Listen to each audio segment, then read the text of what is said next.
Bien. Bueno, vamos a empezar el seminario de hoy, que fue organizado medio sobre la marcha y medio rápido porque Leo vino de visita y se nos ocurrió sobre el momento de organizar un seminario, pero creo que va a ser interesante. Leo es profesor titular en la Universidad Politécnica de Madrid, de hecho es flamante profesor titular, está estrenando su título acá con nosotros. Y trabaja temas de mecánica de fluidos computacional, es de formación físico e ingeniero, así que, y bueno, aparte es un amigo de hace bastante tiempo mío, de Esteban y de varios de por acá, así que bueno, bienvenido Leo, gracias por venir. Gracias Alejandro por la presentación. Bueno, un gusto la verdad estar por acá, de nuevo en Argentina, año y medio sin venir, la verdad es que me ha hecho muy largo. Yo llevo viniendo desde el 99, pero a pesar de todo, cuando uno está mucho tiempo sin venir, todavía no te acostumbras del todo, entonces no sabría mucho si todavía invento alguna palabra de las que no tocan. Entonces me voy a concentrar, agarrar y vamos a... Voy a hablar un poquito de introducción a la estabilidad de flujos. Acá sería estabilidad de escurrimientos, más bien, pero bueno, lo traduje en mi propio lenguaje. Y veremos un repaso, un paseo por quizá los problemas más paradigmáticos de la estabilidad y lo que yo he venido aportando en la transición de este tipo de problemas a la multifásico. El tema de estabilidad, y eso sí que es una cosa que hay que dejar claro, se confunde a veces con la estabilidad numérica. Todos estos problemas que yo he abordado los he abordado desde un punto de vista numérico. Entonces, la estabilidad numérica ya saben que es ese estudio que se hace cuando uno tiene un problema de ecuaciones diferenciales bien definido. Normalmente es el tiempo la variable que estabiliza el problema. Si uno utiliza y sintetiza con un paso de tiempo excesivo, el problema explota a pesar de estar bien definido y tener solución numérica. Pero nosotros vamos a hablar de otra cosa completamente distinta, que es la estabilidad física. Es decir, cómo un sistema que uno tiene en aparente equilibrio, al recibir una pequeña perturbación, transiciona en otro sistema. Quizá el mejor ejemplo para ver esto es...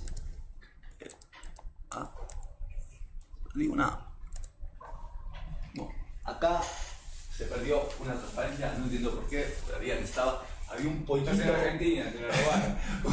Un pollito encima de un huevo. Entonces el equilibrio del pollito era pues de una inestabilidad tremenda. Si uno le sopla al pollito, probablemente el pollito se caiga del huevo y ese sistema que estaba en un equilibrio muy delicado pasa a otro estado donde el pollito se cae y todo esto. Este es un ejemplo claro de un sistema que es estable, pero nosotros lo clasificamos como inestable, porque ante una pequeña perturbación, ese sistema pasa a romperse. Si un sistema realmente lo clasificamos como estable, sufriría la perturbación, oscilaría un tanto, el pollito guardaría el equilibrio y volvería a esa posición y esa fotografía inicial que teníamos. ¿Pero qué ha pasado con esa foto? No lo sé. Bueno, tenemos aquí ya un ejemplo más metido en la disciplina nuestra, que es un escurrimiento, como ven, donde tenemos una zona laminar. Este es un flujo sobre un perfil NACA, un perfil aerodinámico, y tenemos una zona laminar donde el flujo es estable. Aquí se empiezan a producir unas ciertas perturbaciones lineales.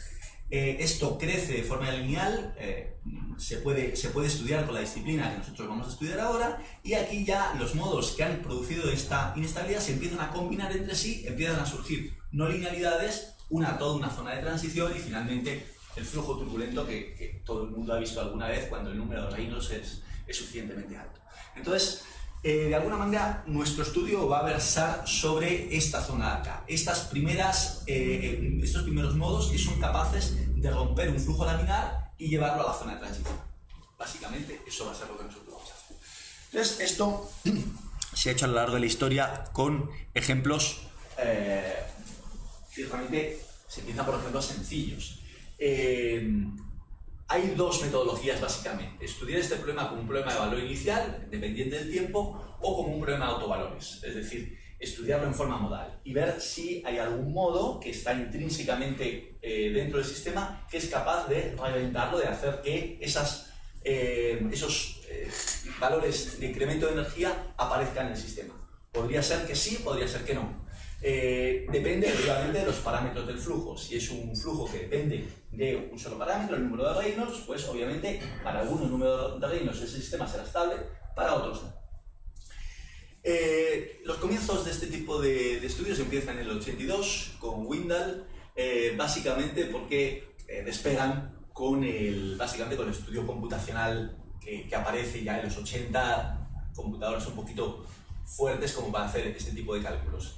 Y básicamente lo que se hace es estudiar las soluciones de Navier-Stokes, a las cuales se las perturba, numéricamente se las desequilibra y se observa qué pasa con esa perturbación, ¿no?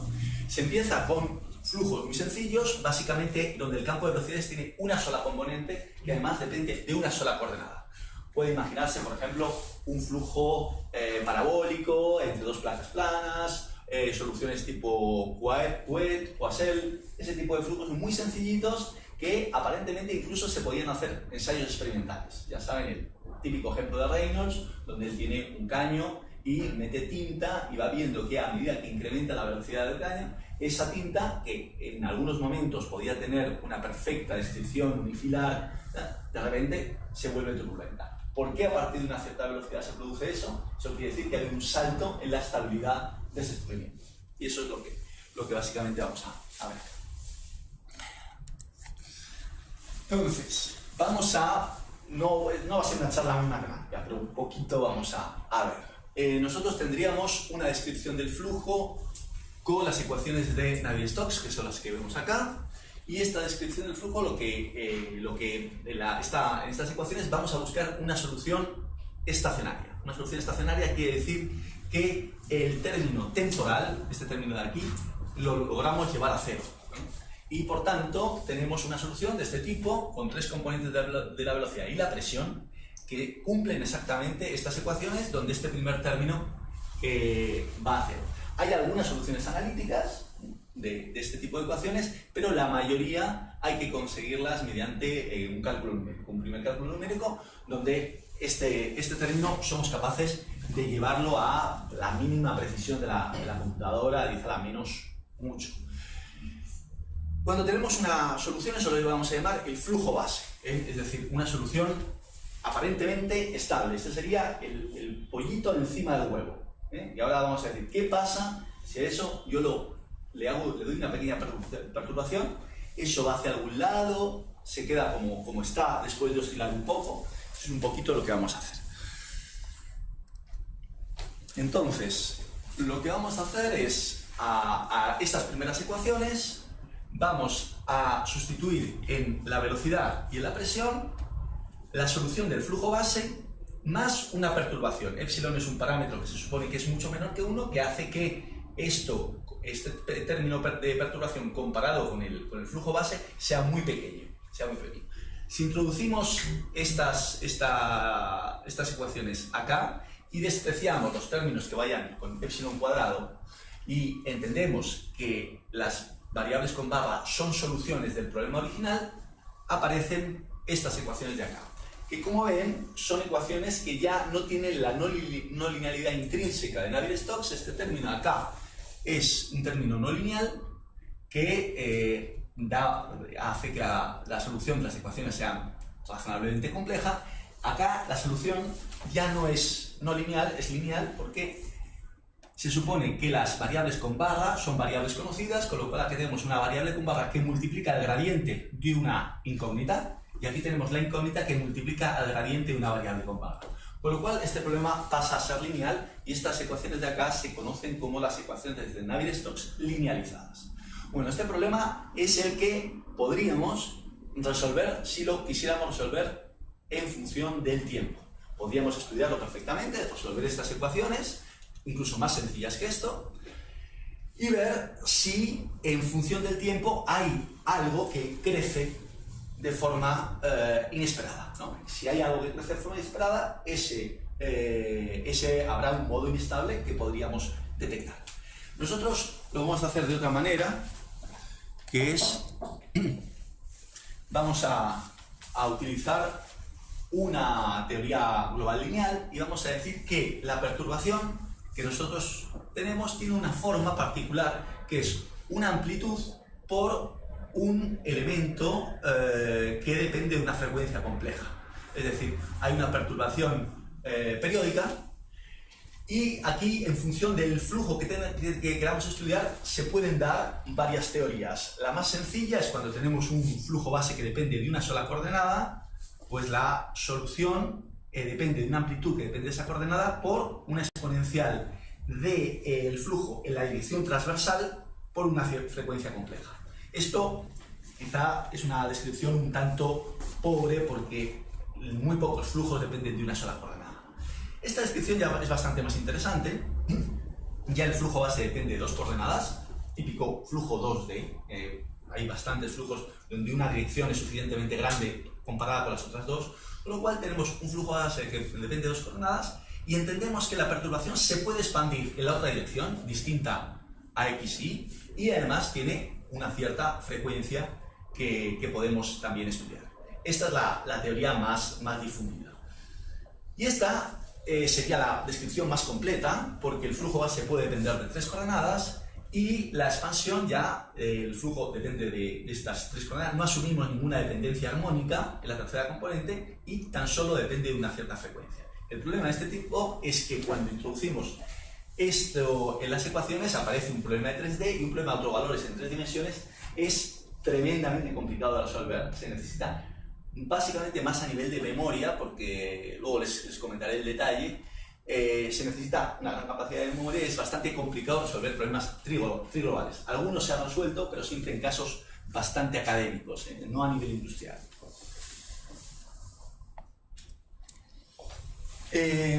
Si introducimos el cambio anterior en las ecuaciones, nos queda de forma esquemática un problema de este tipo, donde aparece un operador B que depende del flujo base y en general de los números adimensionales del problema. Aquí he puesto el Reichenau y el Mach, pero podían ser el Reichenau, el Mach y el Fruit u otros.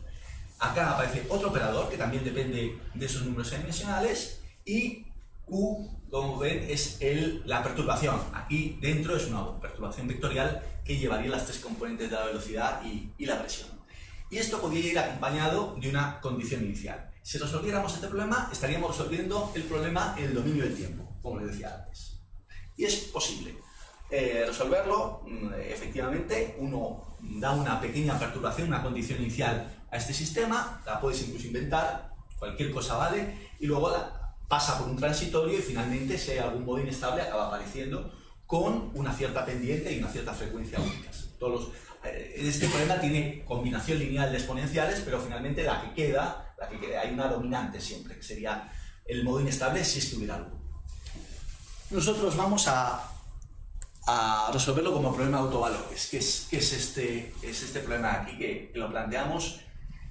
Desaparece el tiempo porque como utilizamos exponenciales dependientes del tiempo, el tiempo desaparece, es como hacer una transformada de Fourier en el tiempo y lo que nos queda un problema en función de la frecuencia. Entonces, nos siguen apareciendo los dos operadores, nos aparece el famoso Q barra, que es este vector de acá, y nos aparece el autovalor, que es la omega. Eso es un autovalor complejo. Entonces, acá tenemos lo que se llama un problema de autovalores generalizado. ¿Cómo de grande es este problema? Bueno, pues piensen que este problema tiene tantas 4 variables y para cada una de ellas la dimensión de la matriz es el número de nodos en la malla. Con lo cual, si tenemos n nodos en la malla, estamos en un problema de 4n por 4n. A veces, en algunos problemas, pongamos que tenemos una malla de 10.000 nodos, por dar un número. Estamos hablando de 40.000 por 40.000. Es decir, 40.000 números complejos, porque nos aparecen números complejos, por un lado, y otros 40.000 cuadrado números en el otro lado. Y eso, si es 2D y con una malla de 10.000 nos vale. Una malla en 3D, que menos que, el ejemplo más sencillo sería un cubo 10 por 10 por 10, estamos hablando de 10 a la 6. 10 a la 6 sería 4 por 10 a la 6 por 4 por 10 a la 6. Estamos hablando de una gran matriz. Obviamente matriz sparse, con lo cual no tenemos que guardar los 4 por 10 a la 6 por 4 por 10 a la 6, tenemos que guardar mucho menos, pero cabe la posibilidad de que tengamos que hacer una descomposición LU de esta matriz de acá. Esta matriz puede ser bastante sparse, ciertamente, aquí parece como si fuera llena, pero si discretizamos es bastante rala, o sea, muchos ceros, y podríamos ahorrarnos mucha memoria ahí. Pero la descomposición LU de una matriz sparse no tiene por qué ser sparse. Y entonces ahí aparece de nuevo el problema de memoria y se necesitan cantidades gigantes. ¿Qué pasa si uno no va a hacer una descomposición LU y utiliza un método indirecto? Bueno, puede tener suerte y puede que le converjan los sistemas lineales que van a aparecer aquí, pero puede que la combinación de Reynolds y de beta haga esa matriz suficientemente stiff como para que los sistemas no converjan. Con lo cual, la única manera de garantizarte que ese sistema va a ser resuelto es hacer una descomposición LU. ¿Bien? Aquí pueden ver que cada operador L tiene una forma ciertamente complicada y nosotros vamos buscando los valores omega que cumplen esta ecuación. Es decir, omega tiene una parte real y una parte imaginaria. Si observan qué es la exponencial de esto, la exponencial de esto sería una parte que es armónica y una parte que, eso es lo interesante, que en función de que omega m fuera positivo o negativo, el sistema sería estable o inestable. Aquí nos van a aparecer, en teoría, 4n autovalores. Bastaría con que uno fuera negativo, menos por menos más, con lo cual esta exponencial haría que el sistema se disparase. Con lo cual basta que en la resolución de este problema de autovalores generalizado encontráramos un autovalor negativo para que el sistema fuera inestable. Si todos son positivos, está bien, el sistema es estable. Y obviamente se puede estudiar todo en función de estos dos parámetros, Reynolds y beta. Veremos que el sistema es estable para un cierto valor de Reynolds y a partir de cierto valor de Reynolds o de beta se torna inestable. Entonces, en resumen, tenemos un problema de este tipo, AQ igual a I omega Q, problema de autovalores bastante clásico. Normalmente cuando uno estudia problemas de autovalores, el operador B suele ser la unidad, pero bueno, imaginen que si lo quieren pasar acá, no es tan sencillo, porque como han visto el operador B tiene una fila de ceros, con lo cual esto no se puede invertir. En caso de tener que invertir, tienes que invertir A. Entonces eso ya es una maldición. Obviamente en el caso incomprensible, en el caso comprensible sí que se puede invertir. Entonces necesitaríamos calcular, si queremos calcular todo el espectro, hay métodos que te lo permiten, pero si una malla muy grande no acabaríamos en la vida. Entonces se utiliza un método que se llama el método Arnoldi para calcular los autovalores tan solo de una región del plano complejo, no de todo el plano complejo, una región de interés. Démonos cuenta que a nosotros lo que nos interesa es dónde el autovalor cambia de signo.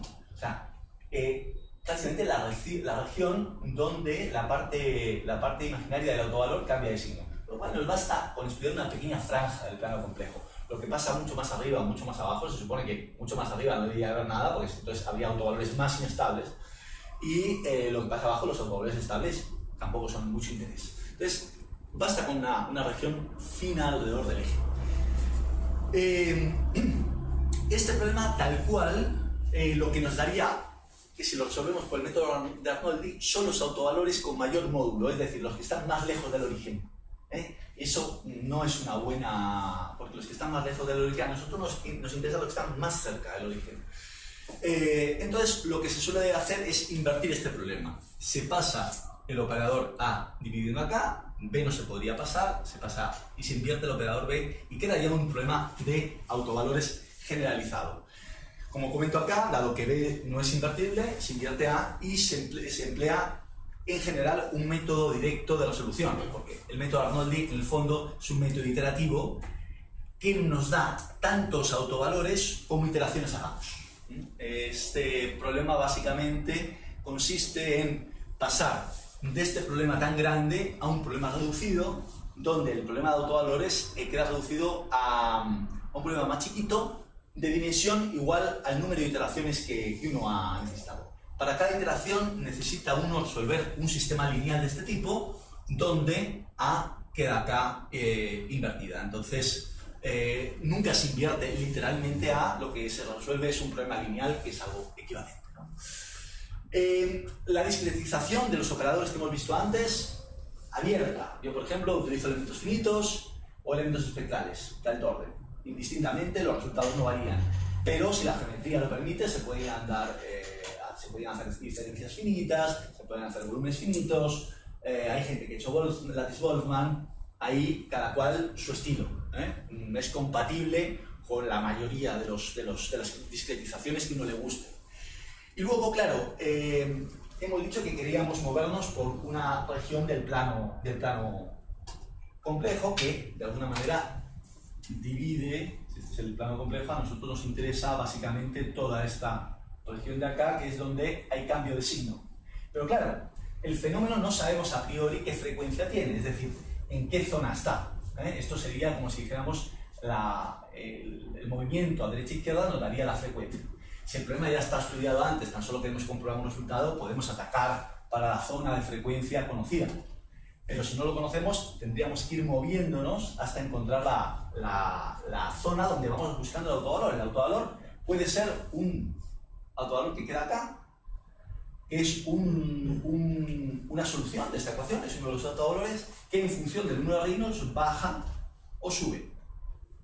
Entonces, pero claro, no sabemos en qué altura del eje está.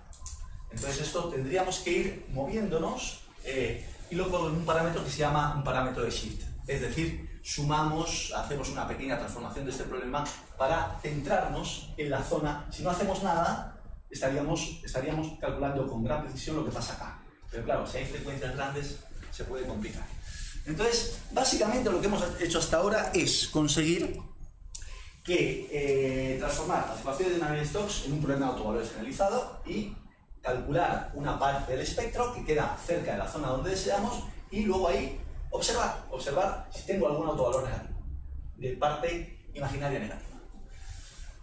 Tenemos aplicaciones de este tipo de problemas, pues muchos. Flujos confinados en conductos, flujos confinados en tomas de aire, para autos, para aviones, flujos confinados en cavidades, inestabilidades elípticas de sistemas de vórtices, cuerpos romos, transiciones en capa límite, el fenómeno de Buffett, compresible y turbulento. Eso básicamente es.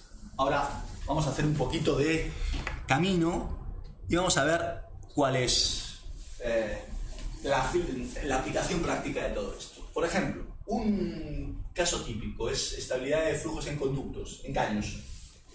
¿Qué ocurre cuando, por ejemplo, tenemos un conducto, en vez de circular, un conducto cuadrado? Un conducto cuadrado de relación de aspecto variable. Esto lo estudia Tatsumi y Yoshimura en los 90 y en ese caso, básicamente, la solución base es un flujo de dos coordenadas en la dirección del caño. Algo muy sencillo. Esta solución se obtiene resolviendo un problema de Poisson. Nada más. O sea, todo el mundo la tiene. No siempre es analítica, pero bueno. Y entonces responde básicamente a este problema. Dependiendo de la forma, se pueden. Esto uno pues lo resuelve como pueda, con los dientes si es necesario, pero eso siempre tiene solución, uno la conoce, todo bien. Una vez tiene este flujo base, puede ir al problema de autovalores y ver si esta solución es estable. ¿Qué pasa si a ese caño le pega una perturbación? Entonces, ahí se encuentran en qué casos pues ese sistema pasa a la generalización de ese problema es estabilidad de flujos en tomas de aire. También son caños, pero de formas exóticas. Por ejemplo, esto es, si ven dónde están sentados los pilotos de Fórmula 1, lo que les queda atrás es una toma de aire de este tipo. Esta es más tipo avión de combate y bueno, tienen ese tipo de. Como ven aquí, esto por ejemplo se resolvió con elementos de alto orden. Ale lo conoce bien. El mallado en teoría es lo que se ve en rojo, pero dentro de cada elemento hay aproximaciones polinómicas de altísimo orden, en este caso pues 6 o 7. Entonces se hace exactamente lo mismo, se resuelve un problema de Poisson en esta geometría compleja, cosa que no es difícil para una aproximación espectral, y luego con ese flujo base se genera el problema de autovalores y se intenta resolver. Este problema se vio que era estable hasta números de Reynolds altísimos. Problema clásico, la cavidad. La cavidad ya saben que es un conducto, o sea, una región del espacio donde uno mueve el contorno con una cierta velocidad. Esto puede tener dimensiones de por L en función del aspecto y obtiene un flujo base de este tipo. Por ejemplo, a Reynolds 200, pues obviamente el flujo da vueltas así, y entonces uno dice, vamos a ver en qué momento, eso es bastante curioso, no sé si todo el mundo ha peleado un poquito con este problema, pero ¿cómo se inestabiliza esto? Lo normal es que aparece un flujo en la tercera dimensión. ¿Ya? Uno obtiene esta solución estacionaria y a partir de un cierto número de Reynolds, si uno permite que este flujo deje de ser 2D y tuviera una tercera dimensión, lo que aparecería es un flujo en la tercera dimensión. O sea, yo excito este flujo en una dirección y aparece un flujo en la tercera dimensión.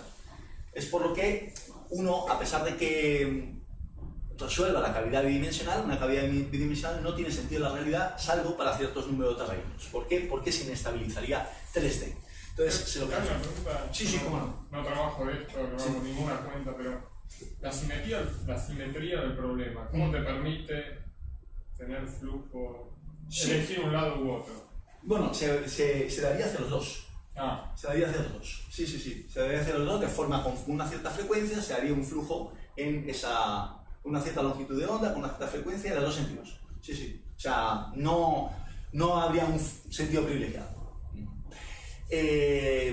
Entonces pasamos de saltos de 2D a 3D y podemos ver, incrementando el número de Reynolds, qué ocurre. También en este caso hay un parámetro físico, que es el Reynolds, un parámetro geométrico, que es la relación de aspecto, y entonces, se estudia. Acá ya saben que el tema de las esquinas tiene todo un tema de tratamiento matemático, porque en principio este problema es discontinuo. Acá pasas de 0 a 1, entonces se suele a veces regularizar, cambia ligeramente el autovalor, pero bueno, eso es un detalle así un tanto más técnico del tema, ¿no? Entonces, ¿qué ocurre? Pues nosotros somos capaces de resolver el problema de autovalores y aparece un cuadro como este.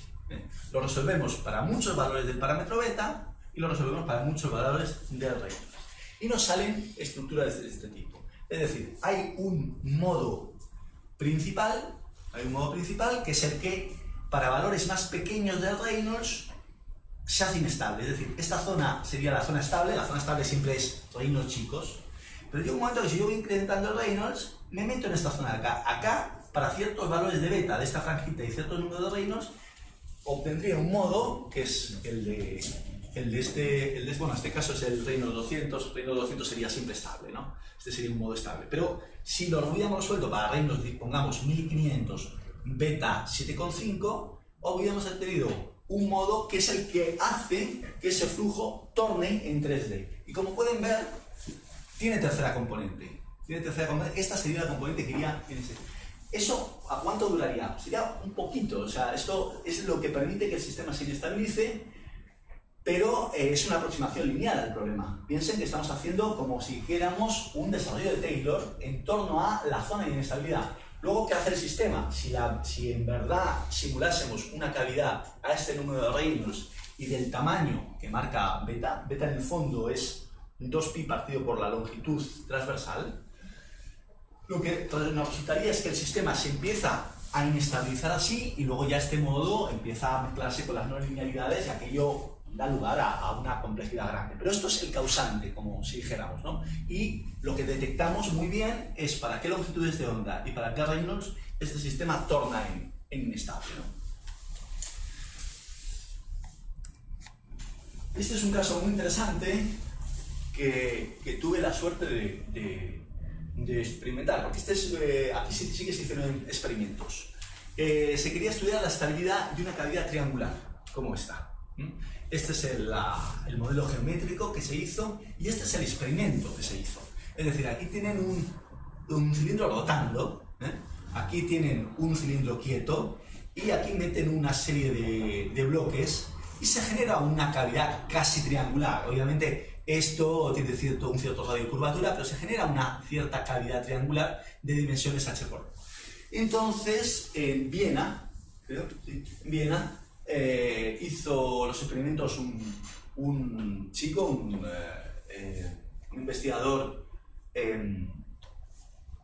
no era austriaco, pero ahora mismo no me acuerdo dónde era, y hizo unos experimentos y entonces este sistema tiene dos posibilidades. Una posibilidad que este cilindro rote hacia allá o que rote hacia acá, y el problema no tiene nada que ver el uno con el otro, ¿eh? Hay un resultado de mover hacia la X positiva o hacia la X negativa. Entonces me mandaron los resultados experimentales. Yo en el primer caso, en la X positiva, tenía los resultados correctos, pero en la X negativa no me coincidían. Entonces le devolví el mail y le dije, yo en el caso de X negativa no me coincide, mis resultados son estos otros. Y él me contesta de vuelta diciendo que sí, que han cometido un error en la dimensionalización, que mis resultados estaban bien. O sea, de las pocas veces que la computación fue por delante del experimento. O sea, y efectivamente era correcto lo que decíamos aquí, ¿no? Entonces se consiguieron unos resultados bastante precisos del experimento con la teoría, obviamente entendiendo que este es un experimento un tanto, no es una cavidad triangular verdaderamente, sino es una... Estaba bastante bueno. A partir de eso me planteé la posibilidad si el causante de las inestabilidades en las cavidades eran las esquinas, que es una cosa que se le ocurriría a cualquiera. Bueno, parece que las esquinas siempre dan mucho lío. Entonces, hagamos dos modelos de cavidades. La cavidad cuadrada, quitémosle las esquinas de abajo, redondeemos y dejemos tan solo las de arriba. Y el siguiente paso era quitemos todas las esquinas y hagamos que el movimiento sea en este cuadrante, tan solo la parte de arriba, pero todo redondeadito. Y efectivamente, vimos que este caso era más inestable que este caso, y a su vez este caso era menos estable que el caso cuadrado. De alguna manera se cumplía lo que decíamos aquí. La cavidad circular tiene, como ven, un número de Reynolds más alto, a partir del cual se produce alguna inestabilidad. Esta figura es la misma que teníamos en el otro lado, pero dada la vuelta, girada. Y la cavidad de este tipo es un poquito menos estable. Quiere decir que hay un Reynolds crítico, el mínimo de esta curva se conoce como el Reynolds crítico, un Reynolds crítico un poquito más bajo. Y ambos tienen un Reynolds crítico por encima de la cavidad cuadrada. Con lo cual, funcionaba esta teoría y... ¿Siempre hay inestabilidad en la tercera dimensión? En la dimensión, sí, efectivamente, la tercera dimensión. Acá, por ejemplo, se ven los modos que se... Esto, la manera de comprobarlo, acá no había experimentos. Entonces, la manera de comprobar esto es hacer un 3D DNS. Con un 3D DNS metiéndole un poquito de ruido de la tercera dimensión, lo que pueden pasar son dos cosas. O que ese ruido crezca, o que ese ruido atenúe. Entonces vas incrementando poco a poco. Acá, K, que sería el beta de otras veces, haces una cavidad. Si quieres estudiar un punto en concreto de acá, tienes que hacer una cavidad con una longitud que sea 2pi partido por K, y en esa pruebas un número de Reynolds, el que sea. ¿Qué le pasa cuando ahí metes un poquito de ruido en la tercera dimensión? ¿Ese ruido crece, no crece? Esa es la manera de comprobar que el resultado del análisis de estabilidad es correcto. Con lo cual, bueno, hay una buena teoría con la práctica. El cilindro, un problema clásico. ¿Qué ocurre aquí? Pues nosotros sabemos que, por ejemplo, hay una bifurcación de Hopf a Reynolds 47. Quiere decir que estos dos grandes vórtices que tiene detrás del cilindro, a partir de un Reynolds número 47, esto se rompe y empieza a surgir la inestabilidad de Poncía de Hopf y la calle Torbellinos de von Karman. Entonces uno va analizando. Este caso sería el caso 2D. El caso 2D es equivalente a forzar el parámetro beta como C. Eso, ahí uno hace un estudio puramente 2D. En este caso, sabemos por la experiencia que este caso se inestabiliza primero en el tiempo y no en el 3D. Es decir, lo que primero sucede es que se rompe ese problema, que es estacionario, pasa a depender del tiempo. Pero sigue siendo 2D. Luego, si uno incrementa el número de Reynolds, ya llega un momento que aparece flujo 3D. Eso es una segunda inestabilidad. La primera, que es la famosa bifurcación de Hopf, uno lo puede ir estudiando para distintos valores del Reynolds y efectivamente a 47 ve que hay un autovalor que le salta a la zona inestable.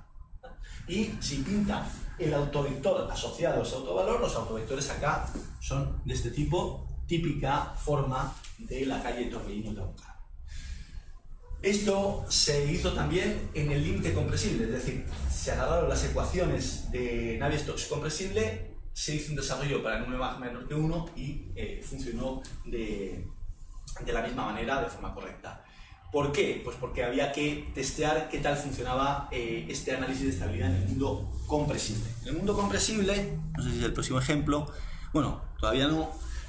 Antes tenemos lo que sucede cuando tenemos un vórtice aislado. Un vórtice aislado es un caso de flujo base analítico. Responde a unas ecuaciones, estas ecuaciones, si uno las mete en el Navier-Stokes, le cumplen, y entonces, bueno, pues en este caso tiene tercera componente, no es un vórtice dando vueltas, sino que además se va transportando. ¿Por qué? Porque los vórtices que se generan en la estela de los aviones también tienen esa tercera componente.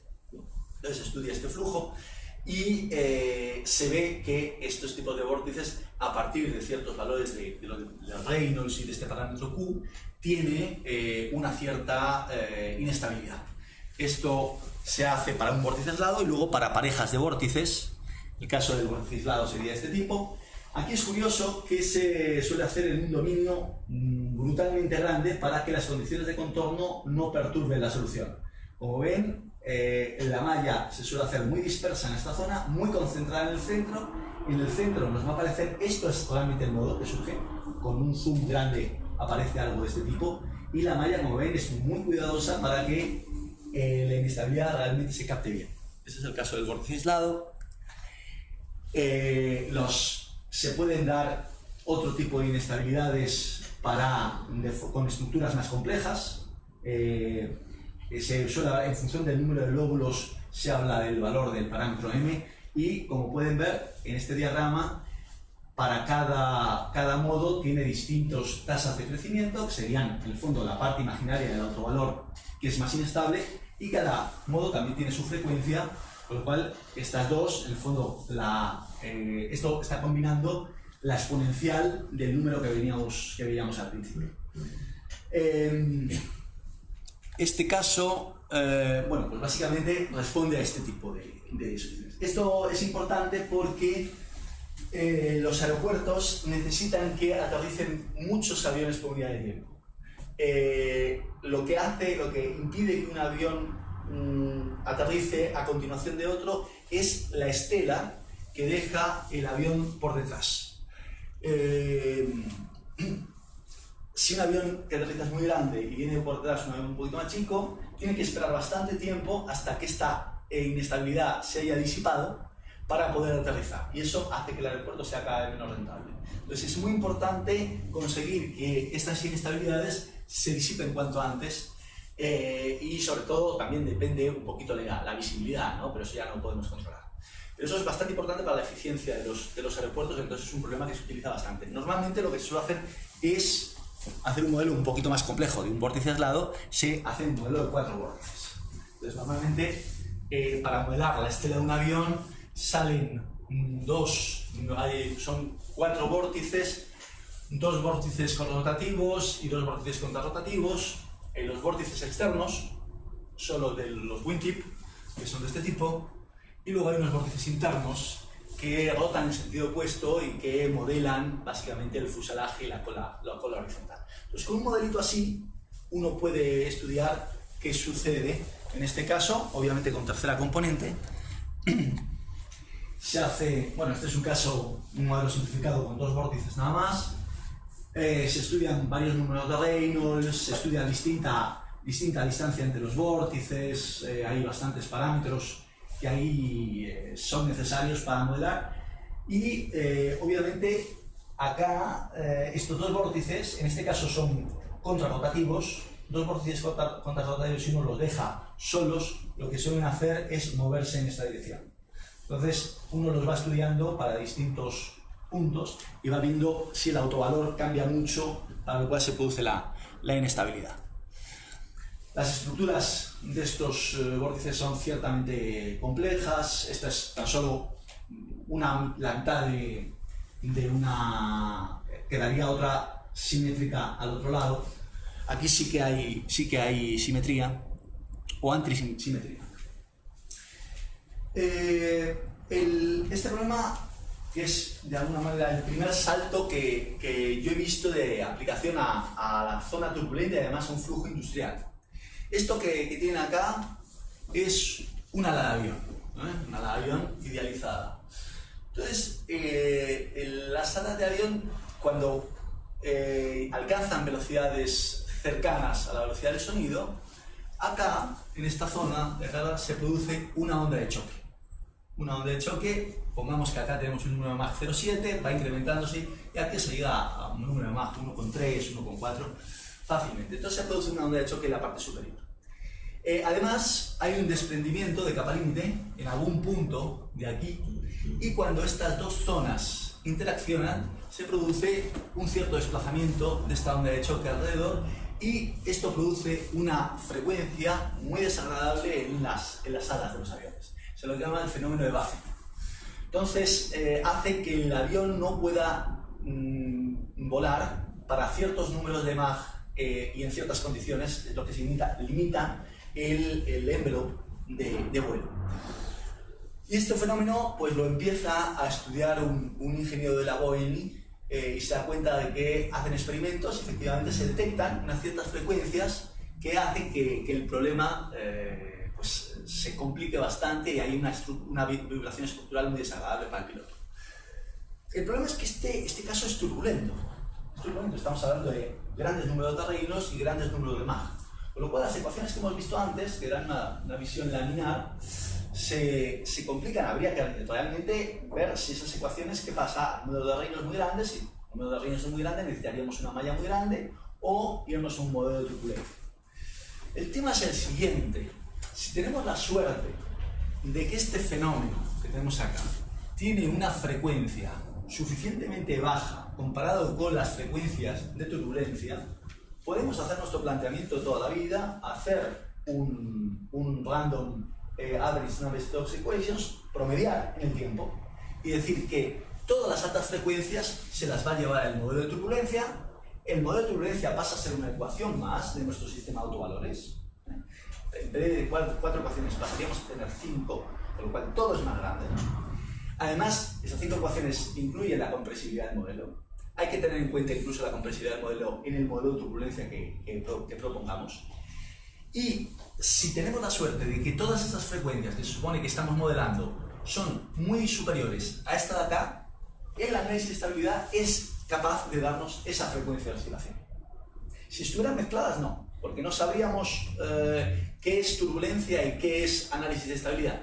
Pero si tenemos la suerte de que esto se mueve mucho más lento que todo el ruido turbulento que tenemos acá, la cosa tiene una cierta solución.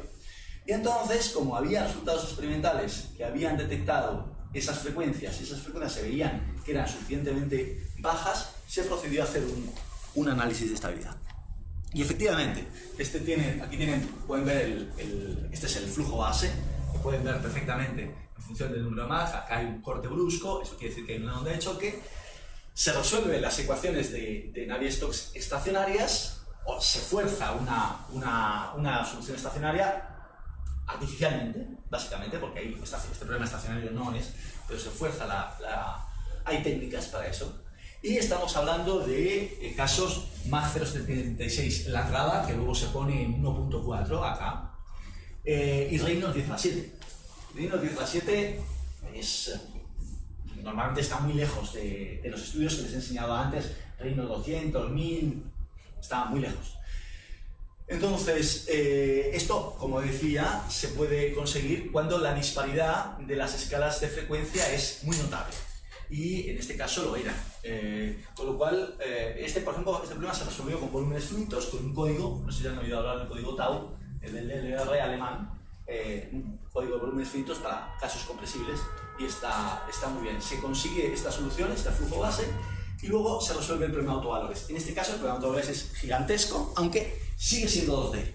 Gracias a que la geometría de un ala de avión se puede asimilar a un 2D. Como ven, la importancia acá de la capa límite es extraordinaria. La malla que se utiliza para estos casos es muy importante, hay que captar muy bien el desprendimiento de capa límite, hay que captar muy bien la presencia de la onda de choque.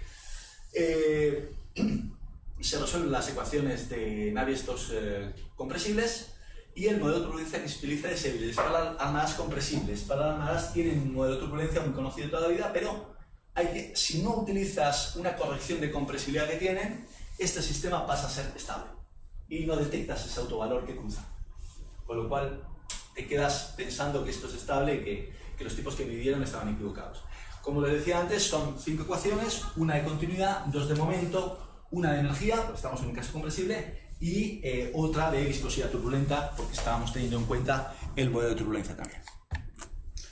Y este sería el resultado. Acá, si pinto mis resultados de análisis de estabilidad, es decir, todos mi grupo de autovalores, veo que en función, acá, ¿qué parámetros tenemos? Pues tenemos el Reynolds, tenemos el MAG y tenemos la posición del ala. Es lo que se llama el ángulo de ataque.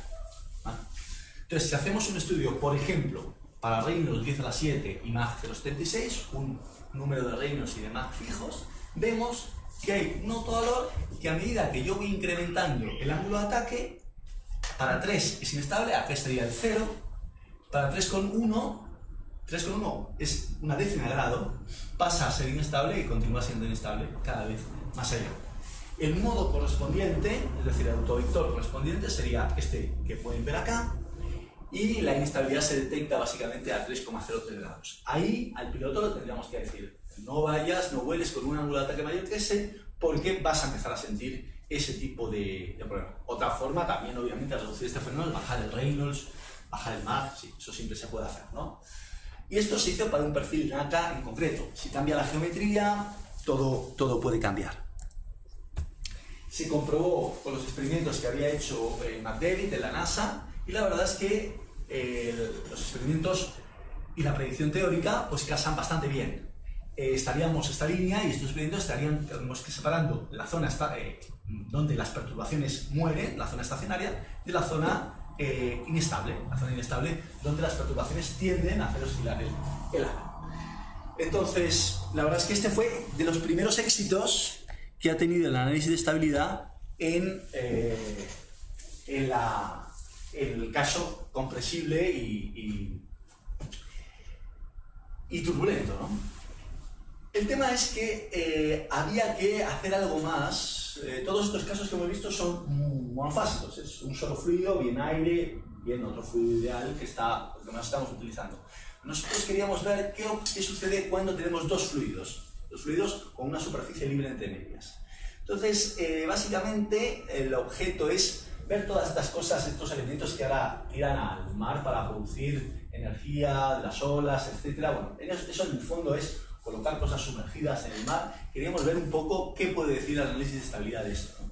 Hay algún estudio de Thanasis Dimas, que es un griego, estuvo en Estados Unidos y con Triantafyllogiou estudiaron el problema del cilindro sumergido, es decir, tenemos un cilindro sumergido en agua y tenemos una corriente por acá se va a generar una ola y bueno, ¿cómo cambia este caso respecto al cilindro aislado con un solo medio? Pues eso es lo que un poco queríamos estudiar, ¿no? El caso que se comienza a estudiar Dimas es una solución muy teórica, asume que el flujo no tiene viscosidad, casos un poquito más avanzados los estudian Rachel y Buscase, motivados por estructuras offshore y barcos. Y entonces, nosotros quisimos hacer quizá una descripción un poquito más realista de las que habían hecho Triantafyllogiou y Dimas. Pero claro, era una disciplina nueva y lo primero que hay que hacer siempre es intentar validar todo esto con el problema paradigmático que uno tiene cuando habla de estabilidad con dos fluidos. El problema paradigmático de este tipo es el problema de Rayleigh-Taylor. Es el de toda la vida. Pueden imaginarse, por ejemplo, fluido más denso arriba, fluido menos denso abajo, situación inestable, aquí va a pasar algo y uno se va a meter. ¿Vale? Este es el problema de Rayleigh-Taylor de toda la vida. Entonces, este es el primer problema que empezamos estudiando. Dos fluidos de distinta densidad en presencia de gravedad. La gravedad es importante, sin gravedad no funciona. Entonces, la inestabilidad básicamente se produce porque hay un gradiente de presiones generado por la diferencia de densidades que se opone al gradiente de densidad.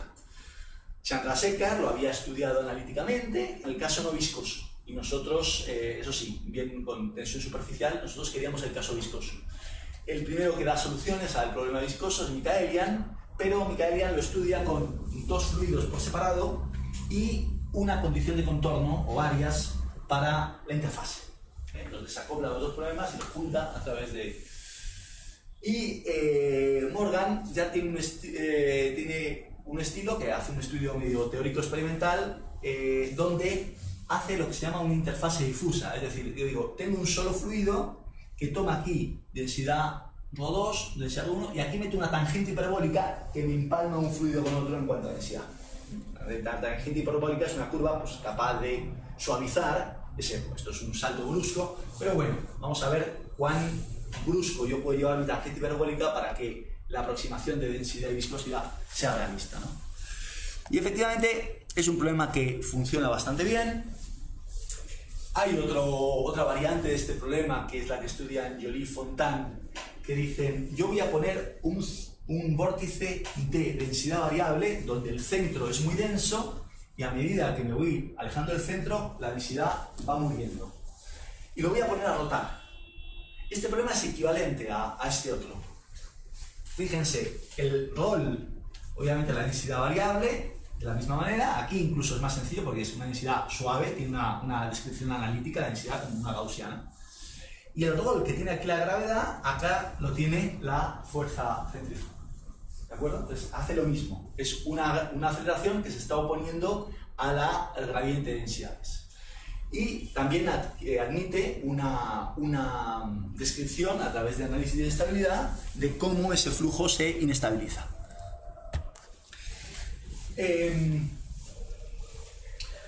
Lo que realmente nosotros queríamos hacer es hacer un análisis de estabilidad de las soluciones de Navier-Stokes con discontinuidades fuertes, tipo aire-agua.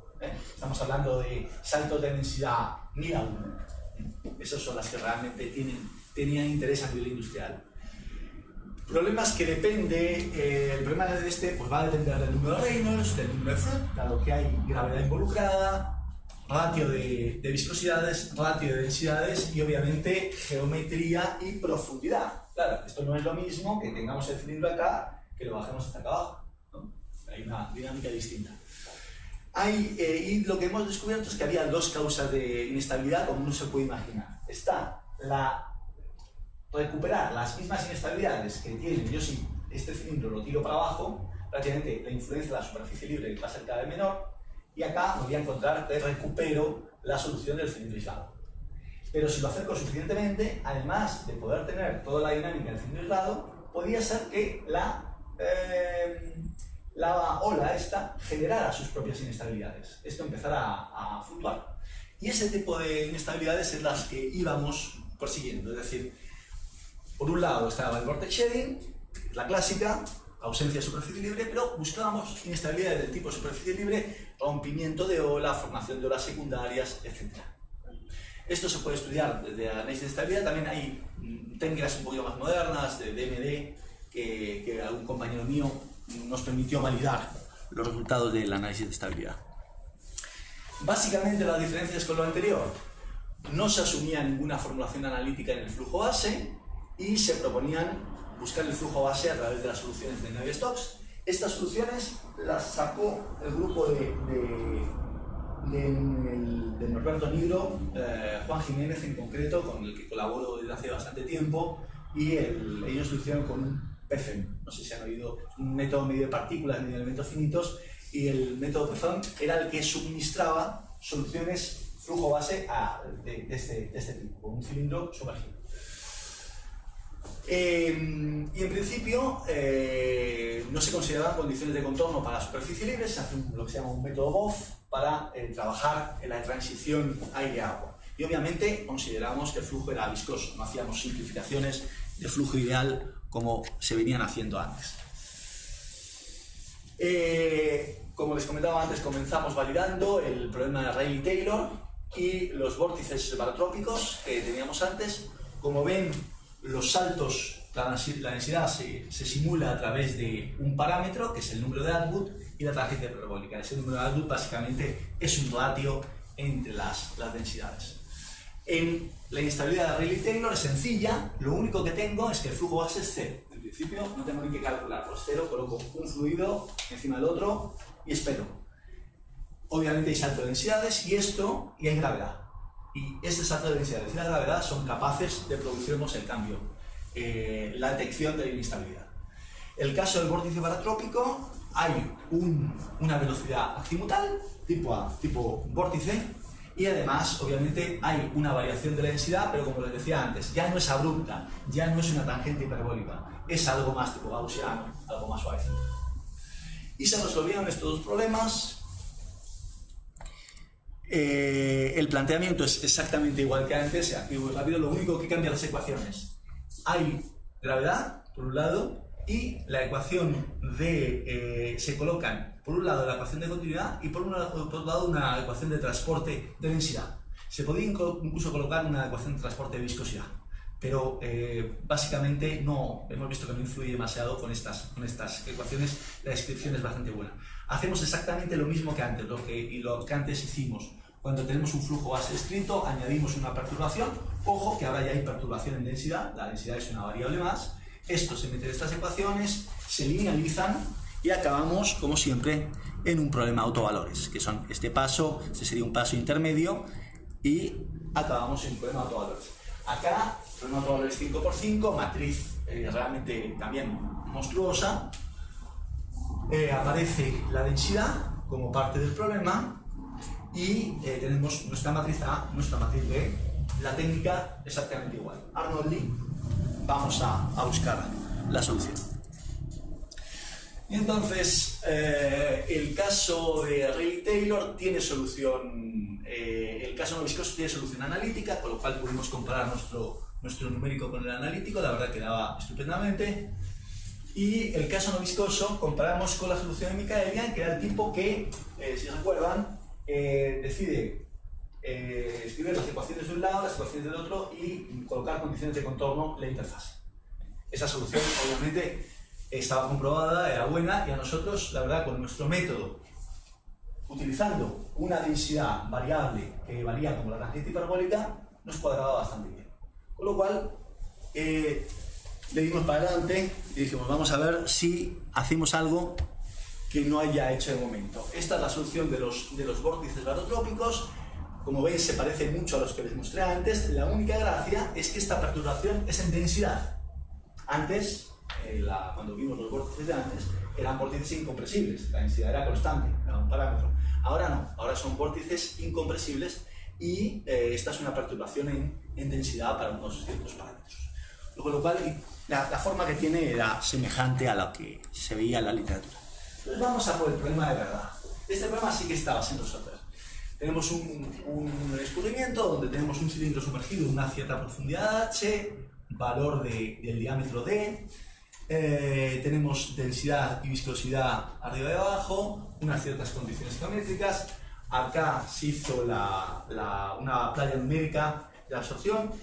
Esto se resolvió con una técnica muy interesante que es agarró Juan OpenFOAM y hace un Frankenstein ahí sacándole ciertas subrutinas del OpenFOAM, metiendo las suyas de partículas, y entonces hace un PFM discretizado por volúmenes finitos. La ventaja, que todos los modelos de turbulencia de OpenFOAM, que todas las condiciones de contorno de OpenFOAM y tal las podía heredar. Sin embargo, podía añadir a eso la velocidad de su PFM con la parte convectiva hecha de forma lagrangiana con partículas y materiales, ¿no? Entonces hace ahí un Frankenstein maravilloso. También tiene un tema que acá a veces la ola esta se empezaba a mover hacia allá y aquí chocaba con nuestra condición de contorno, se llevaba muy mal, el problema se iba a los caños. Gracias a una librería OpenFOAM eso se logró resolver y la verdad acá pudimos sacar flujos base muy bien. No sé si Juan me está escuchando, no creo que está en Córdoba y no me contesta los emails, pero bueno. Pero si hay alguien del CIMEC, pues obviamente muy agradecido.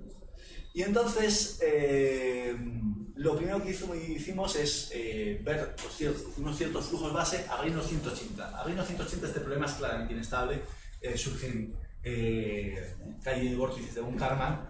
En función de la profundidad del número de Fruit, las soluciones de este problema pueden ser muy ricas y variadas. Entonces, Buscase lo había estudiado a reinos 180 y diversas profundidades. Validamos con ellos básicamente las fuerzas sobre el cilindro, distribuciones de presiones y de esfuerzos viscosos sobre este cilindro para distintos valores de Fruit y de profundidad, y parece ser que estaba bien. Si esa validación no sale bien, obviamente el estudio de inestabilidad se monta sobre el flujo base, con lo cual si los flujos base ya no te dan bien, ya no sigas, ¿no? Entonces, estos fueron los cálculos que hizo Juan, tanto en un caso, por ejemplo, concreto, reinos 45, este caso sí que volvemos a los reinos bajos, porque ya saben, la inestabilidad del cilindro sin superficie libre es 47, con superficie libre tampoco va a irse a 2 millones. O sea, estábamos hablando de números pequeños, obviamente aparece profundidad y Fruit. Fruit también es muy importante en este caso. La densidad acá de los dos. La densidad de los dos líquidos es muy parecida. No, aquí es 1 a 100. Digamos que este tiene densidad 1, este tiene densidad 100. No sé por qué no hicimos un único. La verdad, no me lo preguntes, pero siempre... Bueno, me sorprende que la velocidad vertical, por ejemplo, sea más alta en el flujo de arriba. Dices, aquí velocidad más alta vertical tienes acá. Claro, pero cuando te cruzas al otro flujo... Sí, aquí hay una pequeña... Bueno, debido a la ola, ahí se puede generar una velocidad mayor.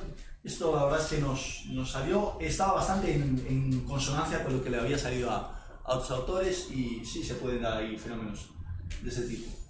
Entonces,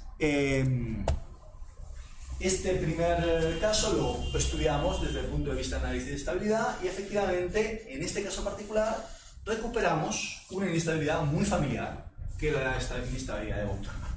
Entonces, la estructura del modo que aparecía para unos ciertos valores de Fruit 3,5 de reinos 50 y una cierta profundidad, decimos, bueno, pues esto por lo menos se parece a algo que estábamos esperando, aunque nosotros queríamos más. Queríamos, en este caso parece que le pega bien, ¿no? Porque la estructura de la ola detrás es bastante suave. No vemos aquí nada que tenga ganas de inestabilizarse.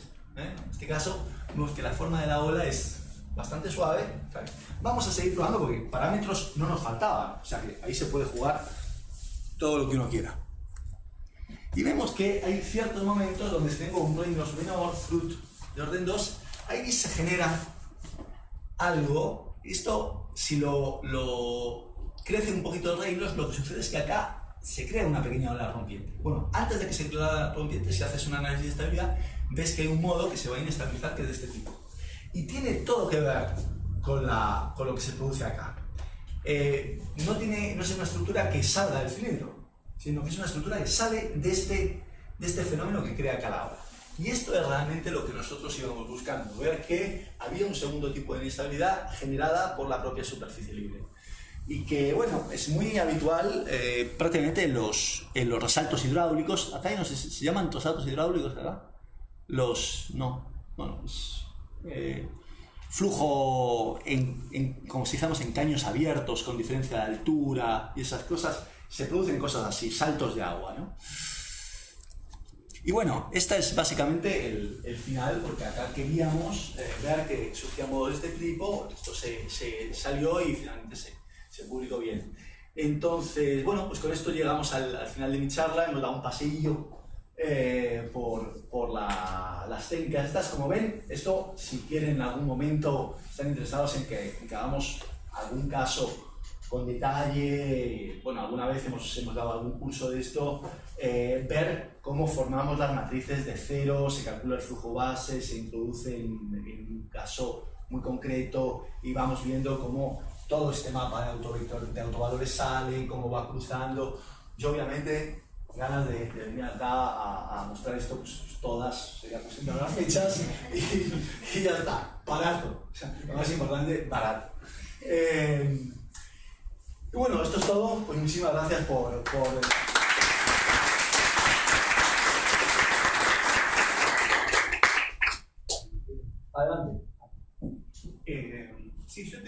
una duda de este último problema que es muy interesante, ¿cierto? Vos elegiste la diferencia de densidad tan alta para poder ignorar los fenómenos interfaciales. No, la diferencia de densidad tan alta es porque me quería aproximar al aire-agua. Al aire-agua. Lo que pasa es que ahí había el caso típico, no sé por qué, que teníamos en la literatura, es densidad 100 y quedó con densidad 100. Es decir, yo creo que, no sé si es Rachel o alguno de los primeros investigadores que no hacen análisis de estabilidad, tan solo estudia el flujo y va viendo cuando, básicamente, los estudios de Rachel es ir viendo cuando tiene soluciones de este tipo, cuando tiene soluciones de este tipo, y ahí hace un mapa de soluciones, ¿no? Lo hace un 1-100 y por ese tipo seguimos con el 1-100. No creo que cambiara mucho los resultados, pasaron, pero es algo que hacer. ¿Esos son vórtices de...? Sí, estos en fondo son una estructura de vórtices de von Karman que se obtiene en el caso de 0,3, pero por ejemplo en el caso de 0,6 pasamos a una estructura de este tipo mucho más alargada, donde ya realmente no hay una estructura típica de desprendimiento acá detrás, sino que hay una estructura que se desprende acá y esto casi queda bastante estable. Leo, sí. Y ahí en el caso de arriba usás como flujo base la calle de Karman, ¿no? No, porque no es estacionario. Claro, no es estacionario. Entonces tú te aproximas a todo lo que puedes a la solución no estacionaria. Luego puedes forzar, es decir, tú puedes numéricamente con un frequency damping hacer que un caso, que el cilindro, pongámonos en el caso más sin flujo base, a reinos 50 te salga una solución estacionaria. Para eso hay varias técnicas. Hay gente que tiene que tocarlo numérico para estabilizarlo. Efectivamente, tienes que matar una frecuencia, o hay gente que lo que hace es resolver el problema del medio cilindro y le mete y fuerza la simetría. Entonces acá le sale la... Y ese dice que para él es el flujo base a reinos 50, lo estudia. Obviamente siempre te encuentras gente que te dice yo no creo. Entonces por eso se inventó lo del frequency damping, que es la solución del problema de verdad. Numéricamente le matas la frecuencia que te estaría provocando el von Karman y haces un flujo base artificial. Lo que pasa es que ese flujo base, si luego se lo metes en el análisis de estabilidad, el análisis de estabilidad te reproduce la frecuencia que faltaba. Claro, te quiere activa el modo que efectivamente, eso quiere decir que lo que tú quitaste en el fondo estaba allí. Básicamente. ¿Qué más preguntas tenemos? Sí, ¿cómo no? Cuando haces el análisis de estabilidad, estás calculando el valor generalizado, en realidad el valor o el valor en sí no te interesa, te interesa la región donde buscar. Bueno, la frecuencia te puede interesar un poco. La frecuencia te puede interesar un poco desde el punto de vista de, por ejemplo, en el problema del Buffett, si esa frecuencia tuviera un valor muy grande, podría estarse metiendo en la región turbulenta y entonces la hipótesis de partida no hubiera sido buena.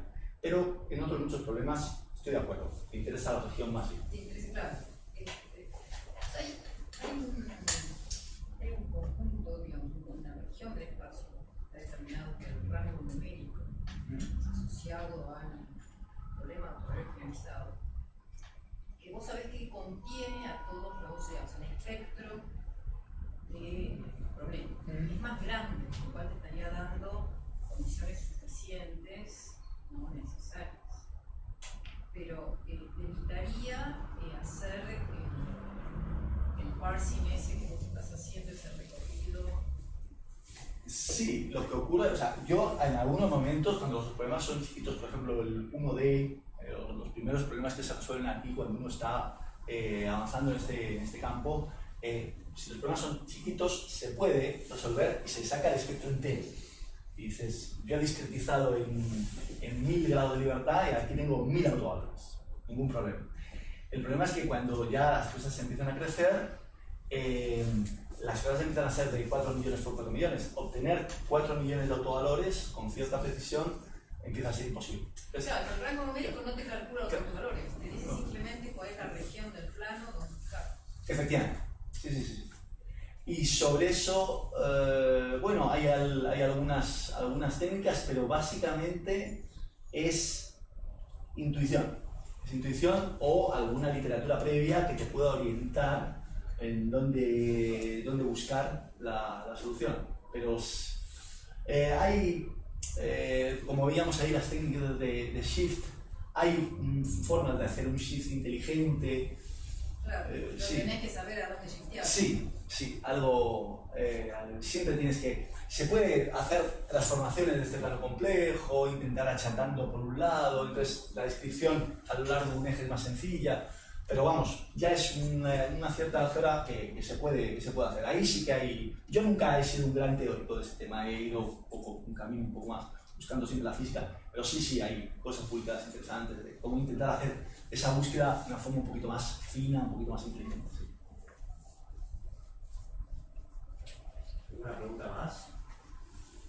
Bueno, gracias, Leo.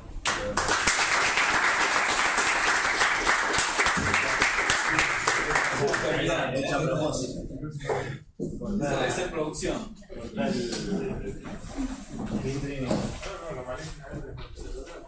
No lo hice todavía. Ya